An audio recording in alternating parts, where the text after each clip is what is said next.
کہ جب ہم گھر کا نام لیتے ہیں تو سب سے پہلے ہمارے آنکھوں کے سامنے کون سا ایسا ماحول بنتا ہے جس کو آپ گھر کہتے ہیں، اور جب آپ گھر میں داخل ہوتے ہیں تو وہ کون سی ہستی ہوتی ہے جس کو آپ سب سے پہلے یاد کرتے ہیں؟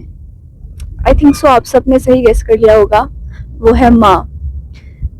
آج ہم ایسی جگہ پہ جا رہے ہیں جہاں پر جس انگلی نے ہمیں بچپن میں ہاتھ پکڑ کے چلنا سکھایا، جن ہاتھوں نے ہمیں بچپن میں کھانا کھلایا، اور جب ہم اتنے سمجھدار ہوئے، اتنے بڑے ہوئے کہ جب ہم پہ وقت آیا ان کو سنبھالنے کا تو ہم نے اسی ہاتھ کو پکڑ کر ایک اور گھر میں شفٹ کر دیا جسے ہم کہتے ہیں اولڈ ایج ہوم۔ بزرگ بوجھ نہیں ہوتے، وہ برکت ہوتے ہیں، انہیں سنبھالنا فرض بھی ہے، عزت بھی ہے اور عبادت بھی ہے۔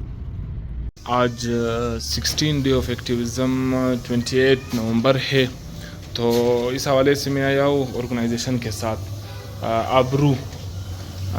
ابرو وہ جگہ ہے کوئٹہ میں جو اولڈ ایج ہوم کہا جاتا ہے۔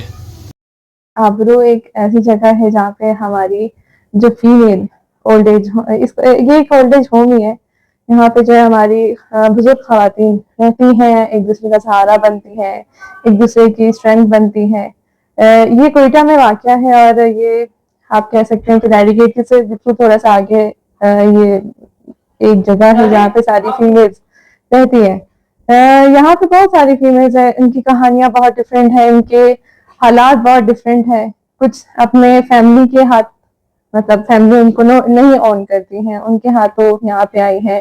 کچھ نے یہاں پہ پناہ لی ہوئی ہے، اور کچھ جو ہے کوئی سہارا نہ ہونے کی وجہ سے یہاں پہ رہتی ہیں۔ تو ہے تو یہ دکھ بھری کہانی کہ آپ ہمارے اب جو ہے ہمارے جو بزرگ ہیں، بڑے بزرگ ہیں، جن کی برکت سے ہمارے گھر چلتے ہیں، وہ ان جیسے اداروں کی زینت بن رہے ہیں۔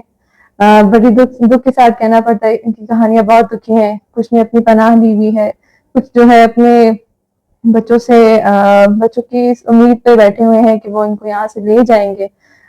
کچھ دن پہلے بھی میں نے ایک سٹوری سنی تھی جو کہ یہاں پہ فیمیل آئی ہیں، ان کے بچے جو ہیں وہ سارے باہر کے ملک چلے گئے ہیں۔ اب وہ ان کو یہاں پہ اس لیے چھوڑ کے گئے ہیں کہ ہم آپ کو لے کے جائیں گے، لیکن کافی ٹائم ہو گیا ہے ان کو یہاں پہ رہتے ہوئے، ان کا انتظار کرتے ہوئے۔ تو آج کل کے بچوں کو یہ نہیں پتہ چل رہا کہ یہی ہے جو ہمارے گھر کی زینت ہے، یہی ہے جو ہمارے گھر میں برکت لے کے آتے ہیں۔ ان کو اگر ہم ان اداروں کے حوالے کر دیں گے، وہ یہاں پہ تو رہ جائیں گی، لیکن ان فیوچر آپ کا بھی یہی ٹھکانہ بن سکتا ہے۔ یہی والدین بچپن میں ہمارا خیال رکھتے تھے، ہمارا پرورش کرتے تھے، نہ دن دیکھتے تھے نہ رات دیکھتے تھے، جو بھی ہماری خواہشات تھے وہ پورا کرتے تھے۔ لیکن آج بدقسمتی سے کوئٹہ شہر میں بھی اس چیز کی old age home Samungli road Quetta پہ، یہاں پہ میں نے تقریباً 10 یا 8 ماہ تھی جس کو میں نے دیکھا، تو افسوس بھی بہت ہوا۔ یہی والدین تھے کہ ہماری پرورش میں کوئی کسر نہیں چھوڑتے تھے، لیکن آج بچوں کا یہ حال ہوا کہ تنگ آ کر انہیں اس اولڈ ایج ہوم میں شفٹ کر دیا۔ یہ 2018 میں میرے خیال سے اس کی بلڈنگ بنی ہے۔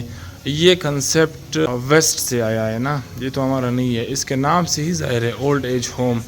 افسوس یہی ہے کہ یار وہ کون سے آلات آ جاتے، والدین سے تنگ ہو کر آپ اس ہوم میں ان کو شفٹ کر دیتے ہو۔ میرا نام سعیدہ ارم ہے، میں ادارہ آبرو میں رہائش پذیر ہوں، اور سب سے پہلے تو میں اس کے متعلق آپ لوگوں کو بتانا چاہوں گی کہ یہ جو ہے یہ عورتوں کے تحفظ کے لیے اور عورتوں کے تحفظ اور فلاح و بہبود کے لیے جو ہے ادارہ کھولا گیا ہے۔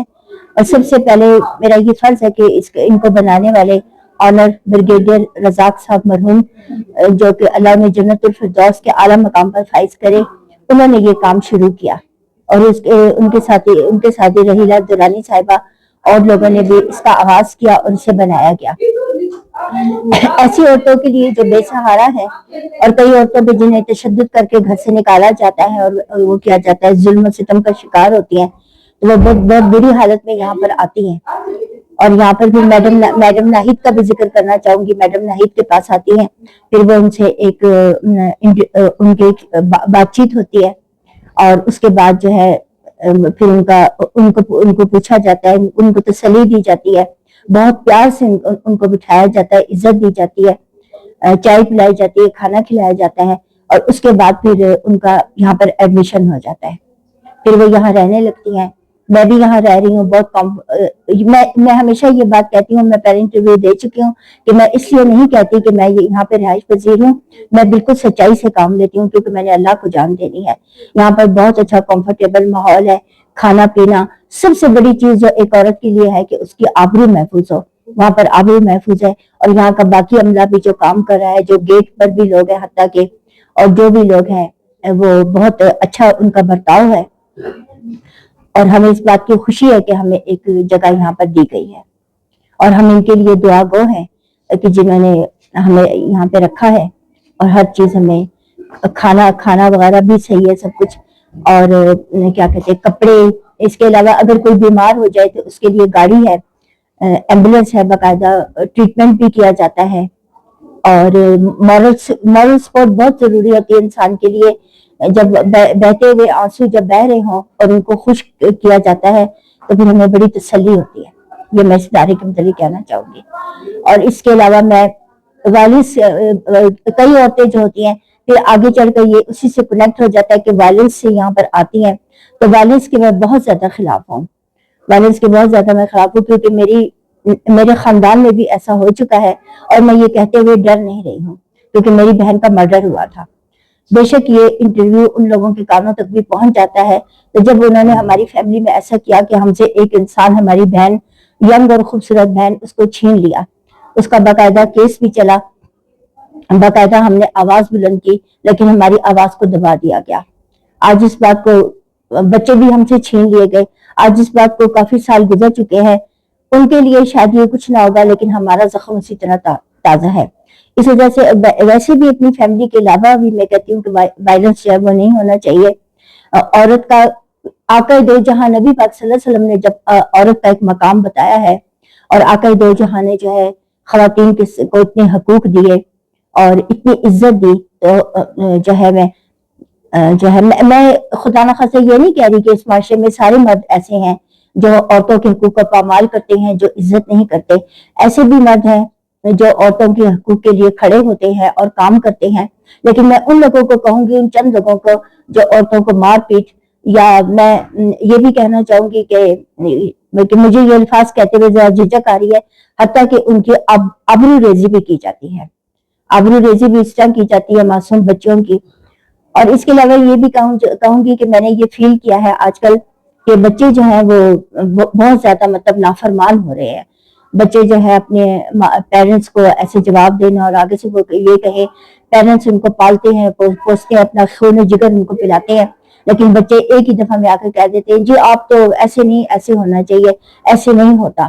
تو میں یہ پیار سے, محبت سے میں یہ بات کہنا چاہتی ہوں کہ پلیز سب سے پہلے تو یہ کہ بچوں کی جب آپ پرورش کریں تو عین دین کے مطابق کریں, انہیں پیار محبت بھی دیں, لیکن یہ کہ ان کو اس طرح کی تربیت دیں کہ وہ عزت کرنا سیکھیں. لیکن میں دعا گو ہوں کہ اللہ کرے ہماری نئی نسل جو ہے وہ بڑوں کی عزت کرے, اور انہیں کرنی چاہیے. اللہ ان بچوں کو ہدایت دے جن کے والدین یہاں پہ ہے, اور ہمیں توفیق دے کہ ہم اپنے بڑوں کی عزت اور خدمت کریں. یہ ایک عبادت بھی ہے. ابھی میں نے یہاں پہ ایک چیز دیکھا, ایک ماجی نے 3-4 بلون اٹھائے ہوئے تھے. میرے ذہن میں یہ بات آئی کہ یہ اس وجہ سے اس نے اٹھائے ہوں گے کہ جب اس کا شہزادہ بیٹا ملنے آئے گا تو یہ اس کے حوالے کر دیں گے کہ یہ میرے نواسے یا پوتا پوتی جو بھی ہے اس کو دے دینا. پشتو میں کہتے ہیں کہ زوی زڑ دئی مسائی ماغزہ دئی.